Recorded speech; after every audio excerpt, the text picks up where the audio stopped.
Spring is here, guys, and for this episode, and welcome to Locked On Marlins, firstly, by the way, but for this episode, we are talking the key spring storylines. What are they for this Marlins team, for this roster? Is the roster yet complete?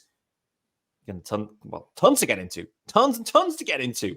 There will be at least 6 storylines that we're going to call out. Myself and the UK GOAT, Sean Barrett. Today's Locked On Marlins. You are Locked On Marlins, your daily podcast on the Miami Marlins. Part of the Locked On Podcast Network, your team every day.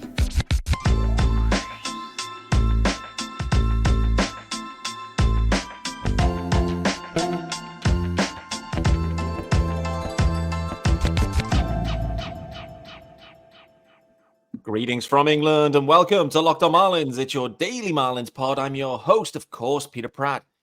Hit me up at Miami Marlins _UK. For those listening to the pod, firstly, hello. Welcome to Tuesday's episode of Locked On Marlins. Don't forget to hit subscribe and leave a review.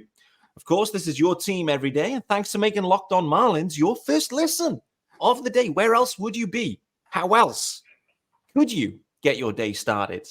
I know the answer. Locked On Marlins is the only way. There is a YouTube channel as well, guys. Make sure you hit subscribe over to there. Also, that is also called Locked On Marlins.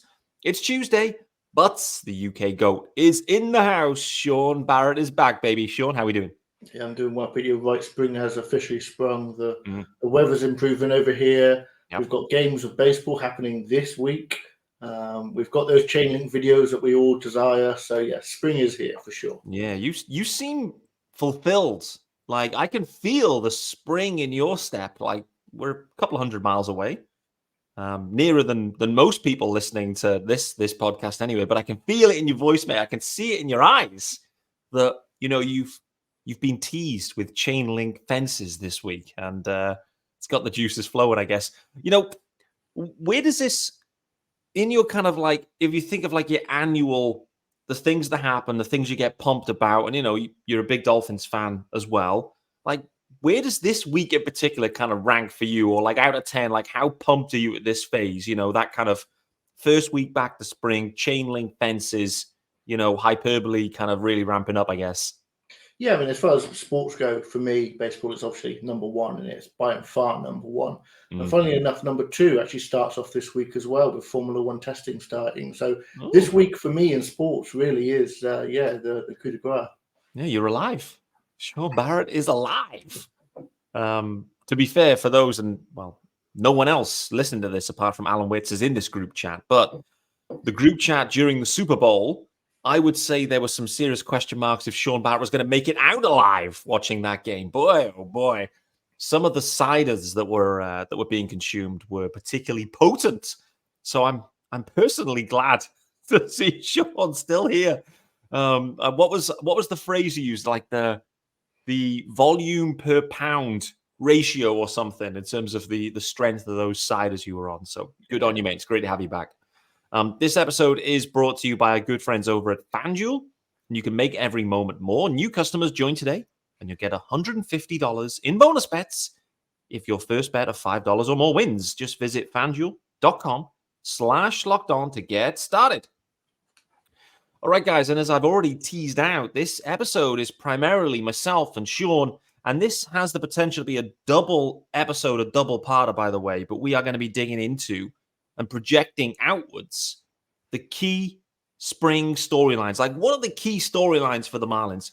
And there may be people that are joining this pod, this episode, specifically just for this one topic. They may be trying to work out what the hell's going on with the Marlins this spring. So if you're a fan of another team, firstly, hello. Yes, I am a British host of Locked On Marlins. Yes, Sean Barrett equally is sat in England as well. What the hell's going on Locked On Marlins? Great question. We've both been fans for a long time. But there's tons of storylines to get into. So we're going to try our best to encapsulate all of the key ones. By the way, tick on that box there. Encapsulate was used. That may be the first time I've used that word ever on Locked On Marlins. So tick that one off. So what we're going to do is I'm going to throw it over to Sean firstly. He's going to kick things off here with his kind of one of his key storylines. We'll dig into that. And then I'm going to throw one in there. And we're going to go back to Sean as well. So a bit of back and forth, let's say, on some storylines. Sean, for you, where's your head at here? What's one of the big things in your mind here for the Marlins heading into spring here? I think the biggest one for me at the moment is that the now ponderous question of, is this it? Are there no moves to be made? Oh, boy. The trades at this point seem unlikely because people are in camps, not necessarily impossible, but unlikely. Mm-hmm. There are still some free agents out there. There are some low-level, low-money free agents because, let's face it, that's probably where the Marlins will be shopping. There are some high-level free agents comparatively out there, but I think we can kiss them goodbye already. Yeah. And it is a case of, for me, is if this is it, then A, I will be a little bit disappointed, but B, I know what I'm working with. For the next 6 months, we are predominantly fans, me and you, Pete. For the next 6 months, we are going to be watching this team and we're going to hopefully fall in love with it, and it's hopefully going to overperform, and we'll get ourselves excited at the appropriate times. But if this is it, then I'd like to know. I want to know what the team is, what we're working with, and hopefully, because I think there is the necessary need to make a few moves. There are a few moves this week, but we've been saying that every week for the last 4 months, and nothing's materialized. So I think at this point, I have stopped holding my breath, because otherwise I'd be a rather teal color right now if I did. Let me just segue you into a topical conversation point across the game, actually, which maybe talks to this, where there has been some discourse around creating transaction windows, let's say, for baseball. Obviously, there's a trade deadline that happens early August, I guess now. It flexes in terms of the actual date, but there's a trade deadline. But the discourse right now is primarily because you've got some big names that remain unsigned. And many people believe that's not great for the game, however you want to phrase it. I never quite get that sentence, that language, like not great for the game. Like, what does that actually mean? I don't know. But anyway, let's move on from that. But the point that's being raised here is, should there be a transaction window where clubs have to almost submit their rosters by, from a free agent perspective, by a certain time? Like, by the time you get to spring camp, pitchers and catchers, like, is that it? Should you have it? To your point, you'd like to know what you're working with. So I don't know if really that's achievable or something that anyone actually desires in the game, but I'm interested to get your take. Like, do you think that would be beneficial to I don't even want to say to the game, but to you as a fan, would that be beneficial? I think for me, obviously, I'm quite anti-change. I think for me, that's kind of a bridge too far. I think, yes, in a way, you could almost say start spring training, no more trades. You can't trade through spring training because you're upsetting the routine and the rhythm of these guys, and you're probably not going to benefit. But I think that is probably too far. I think one of the issues for me, anyway, with the free agent spending this year, obviously, Otani be damned, is the case of there's a lot of low-level, mid-level teams that have got some uncertainty with the TV right deals. There's a lot of issues with that over the next couple of years, with Bally going under, and various teams having to find different ways to gain revenue. Good point. And I don't think that's gonna get fixed in any sizable way completely for the next couple of years. So I think that's probably one thing that's holding things up. And obviously, a lot of the higher level free agents left now are Scott Boras clients, and he always is one of those guys that will wait and to get that big deal. And sometimes that doesn't quite work out for the players. So that's probably, I'd say that a deadline probably isn't fixing the issues that we're currently having. I think there are different reasons for those holdups on the free agents. I'm completely with you on that. By the way, like I don't think a deadline specifically solves any of the issues and really helps anyone, to be honest with you. So I heard people talking about it. It's primarily, to your point, like it's linked to these big name free agents, Scott Boras dudes, and everyone's kind of pointing to Boras, going, "Well, he's the devil. He's the devil in this. Like, we need to put a deadline in there so Boras can stop messing with our game." But Boras is working for players. And he well, might be working for his commission too. Oh, correct. His goal is to get the player the deal that they want at the highest possible value, and his I guess remuneration will align to that. So he has skin in the game, which from a sales perspective often helps deliver outcomes that you're looking to achieve. So I can see that, but like, and then from an owner's perspective, like they want a deadline because, well, they want to try to squeeze these guys and make things happen quicker. And next thing is, hey, the deadline passes. Like, what would happen? Like right now, let's say Blake Snell hadn't signed. When can he sign next? Like, when does the next window open? Is it next year? I don't know. Either way, I think it's a really interesting one. So from your perspective, just to go back to the point you made, which is like, is this it? Like, is this the roster we're working with and what's to come? If it was to be the roster, 1 to 10, how complete do you feel this roster is right now? See, that's the thing. That's the awkward thing of like, I look at this team and I think that it's got a fairly good chance of being competitive, a sort of 76 to 78 win team with, chance for more or less, obviously, with the random bounce of the ball. But that's where my frustration lies, that the team is at that point where they are close enough at 500 that they could be competitive. And it was just a little bit more. They don't need to spend 30, 40, 50 million this year to build a playoff team. They just needed to spend a little bit, and they didn't. And that's a frustrating thing. I said at the end of last season that this is probably a retool, not a rebuild year, but a retool year. They're not going to compete. But as you look at the team, you really can't help but feel that this team is close enough to make a go for it. You can't just punt years to because Sandy's gone. Like, this team is still good enough, and this year is still part of that Sandy window. Even though he's not on the field, it is still one of those years of this deal where at the end of that deal, or before the end of that deal, because they trade him, that will kickstart a brand new full rebuild.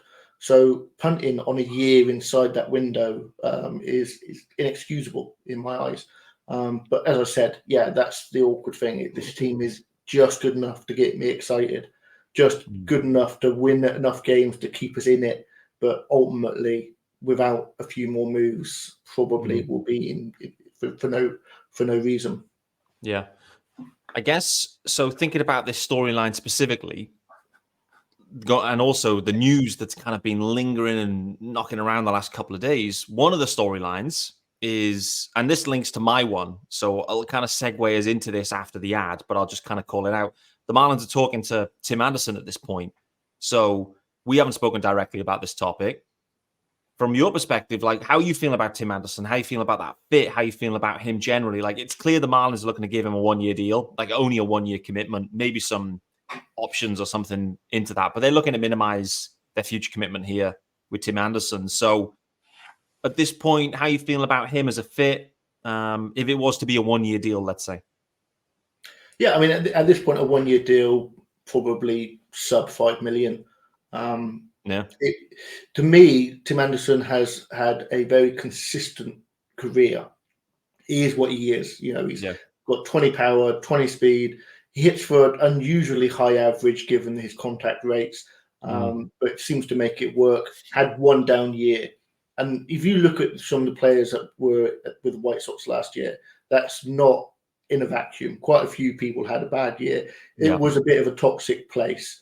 And I think, you're counting on a rebound. You're only paying for a rebound as well. I think 1 year with an option as well, just in case you catch lightning in a bottle. You have him for the 2025 season with Sandy back. All of a sudden, you've got a 2020-ish 280 shortstop on low money. It's you're hoping on a rebound, but if you don't get that rebound, you've not really spent a lot of money to speculate on that. So at this point, he probably is the best option for the Marlins at shortstop. I think we might get into it, but a trade seems unlikely at this point. We're absolutely going to be getting into that right after the ad, because for me, the biggest storyline that I think exists right now, particularly on the offensive side of the ball, is shortstop. And how are the Marlins going to piece it together? So we'll talk about that straight after the ad. But before we do that, let you know about our good friends over at eBay Motors. Passion, drive, and patience. What brings home the winning trophy is also what keeps your ride or die alive. eBay Motors has everything you need to maintain your vehicle and level it up to peak performance. From superchargers, roof racks, love that one, exhaust kits, LED headlights, and more. Whether you're into speed, power, or style, eBay Motors has got you covered. And with over 122 million parts for your number one ride or die, you'll always find exactly what you're looking for. And with eBay Guaranteed Fit, your part is guaranteed to fit your ride every time or your money back. Because with eBay Motors, you're burning rubber, not cash. With all the parts you need at prices you want, it's easy to turn your car into the MVP and bring home that win. Keep your ride or die alive at ebaymotors.com. Eligible items only. Exclusions apply. eBay Guaranteed Fit only available to U.S. customers. All right, guys, back here with me, Peter Pratt, and the UK GOAT, Sean Barrett, on Tuesday, the 20th of Feb, and we are projecting outwards our spring storylines. We are halfway through the pod, and we have only covered one storyline, so I'm going to call it right now. This topic will be covered across 2 episodes because we simply don't have the time. I've labored the introduction. I've given Sean too many follow-up questions around his first storyline. So it's going to be a double episode, a 2-parter. And why shouldn't it be? Why not? Why not? So we've talked about the roster as currently constructed. Sean asked the question, is this it? Is this what I'm working with? I think that's to be determined. I'm interested to see how things go in the next couple of days, to be honest. The main storyline that I think could ripple through this spring and actually may be like nipped in the bud, depending on maybe the topic we just spoke about, is like if the Marlins sign Tim Anderson, then that probably puts this to bed. But the question that I have is who and how often is going to be playing at shortstop for the Marlins in 2024? Because they have a lot of options, a lot of internal options. And frankly, let's assume at this point that they don't sign Tim Anderson. For whatever reason, he's stubborn and says, I want 2 years guaranteed. And the Marlins say no. Absolutely is the right call, by the way. But let's assume Tim Anderson doesn't land. The Marlins have got so many different ways they can go about it. And that's, for me, is going to be so intriguing because you've got a guy like Vidal Brujan that has 0 minor league options. So that's, he's on the bubble. We saw the same last year with Jesus Sanchez. He was on the roster bubble. And in reality, he stepped up and delivered, to be honest, with Jesus. So Vidal Brujan, for me, is a really intriguing one. Skip Schumacher continues to talk about John Birdie and his role. John Birdie not at camp yet.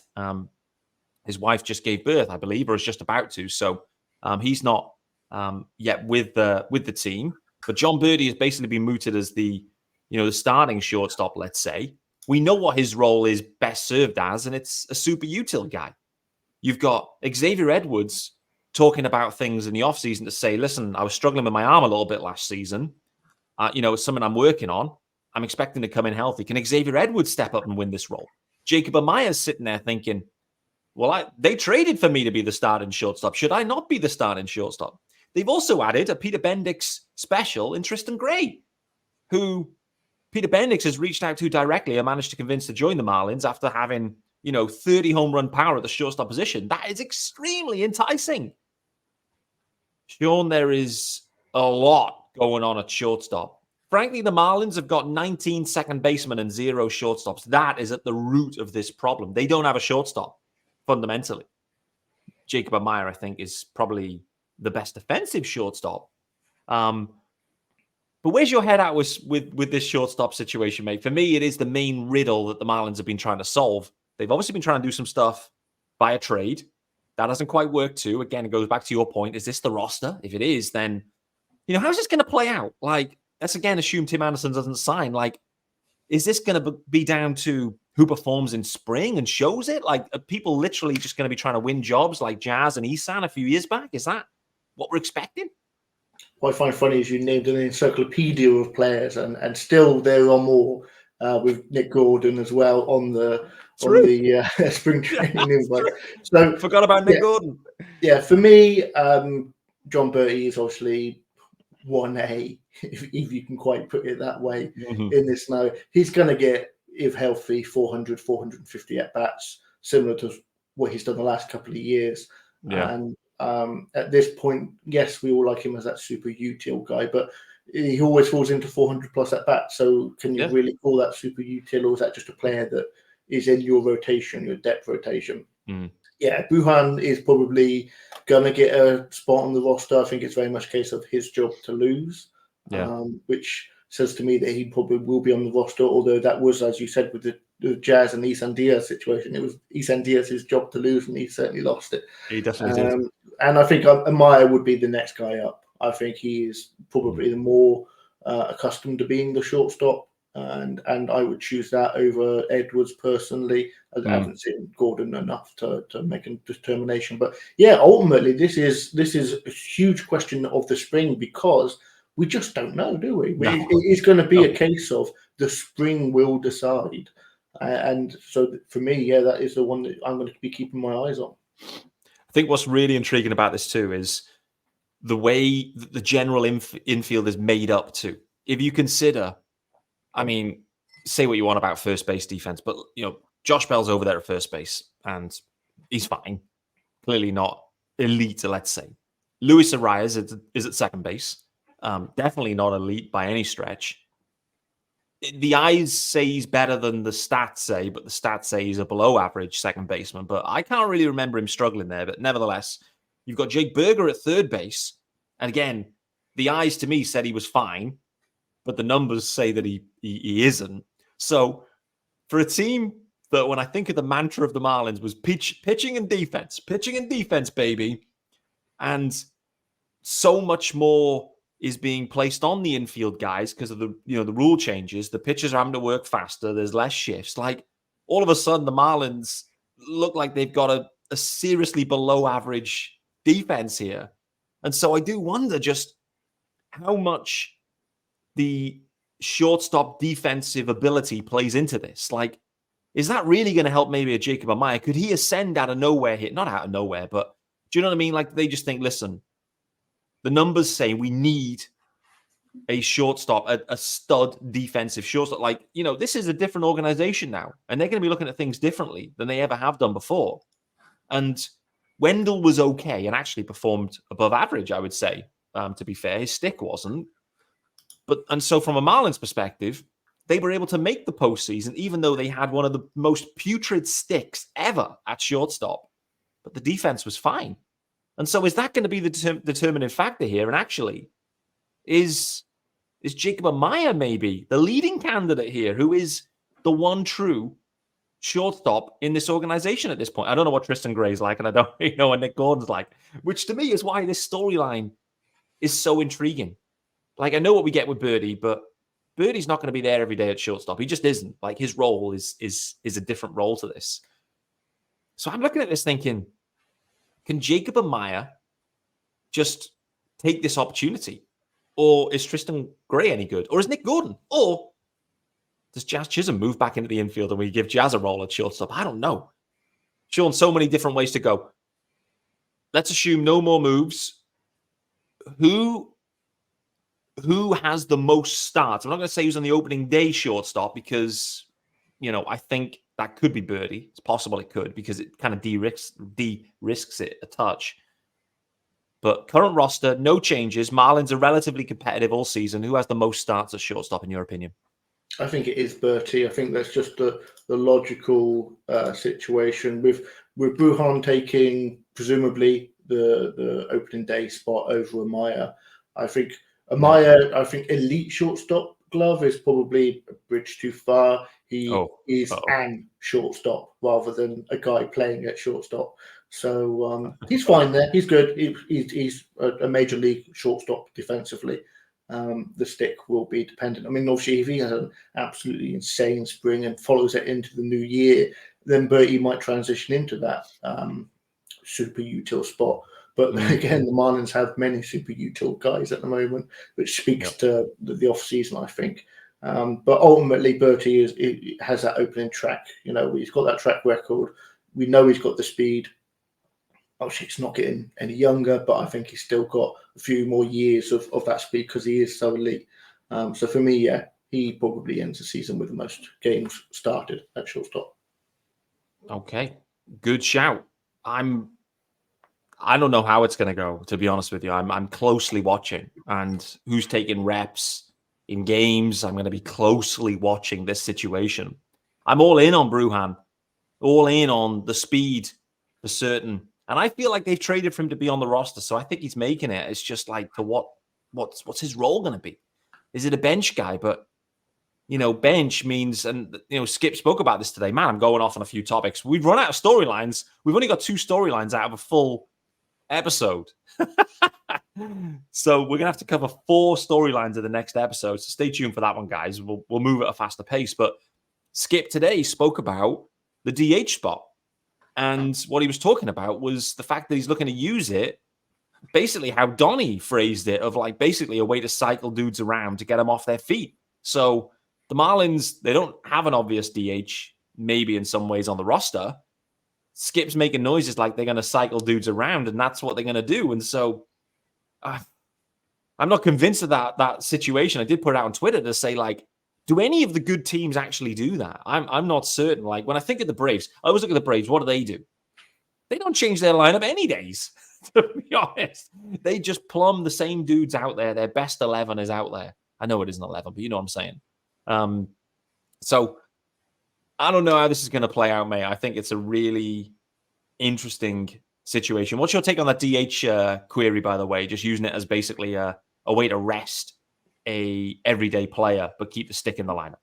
I understand it in one way. I understand it if I look back at what the DH in the 90s was, back when it was just the AL, and you had these big power hitting old teams. You'd have 6 or 7 guys who could hit 30 home runs, and they were in their mid to late 30s, and they needed a day off their feet.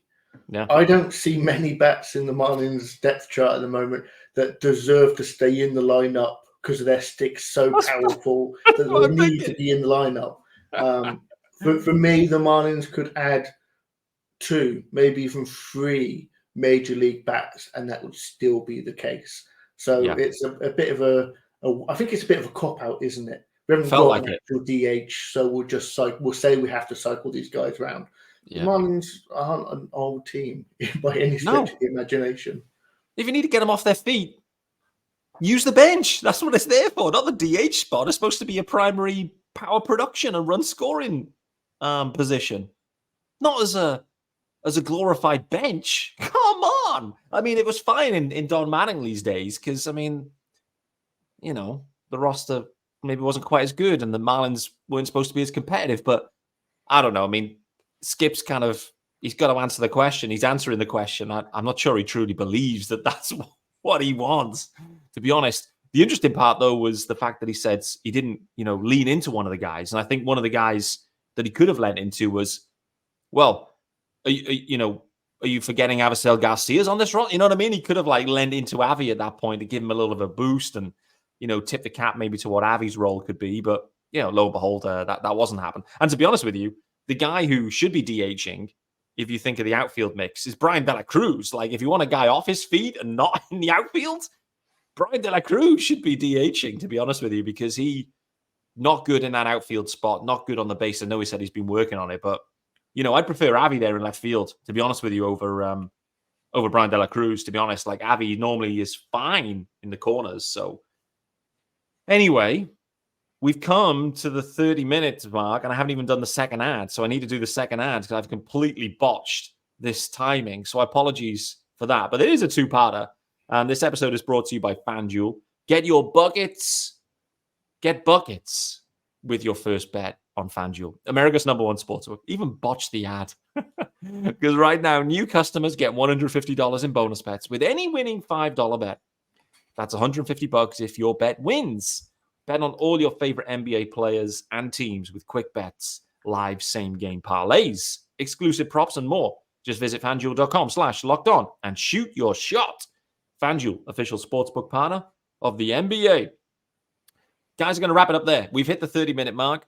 My timings are everywhere. My head is everywhere. I don't know what's going on, but I'm spinning. My head's spinning.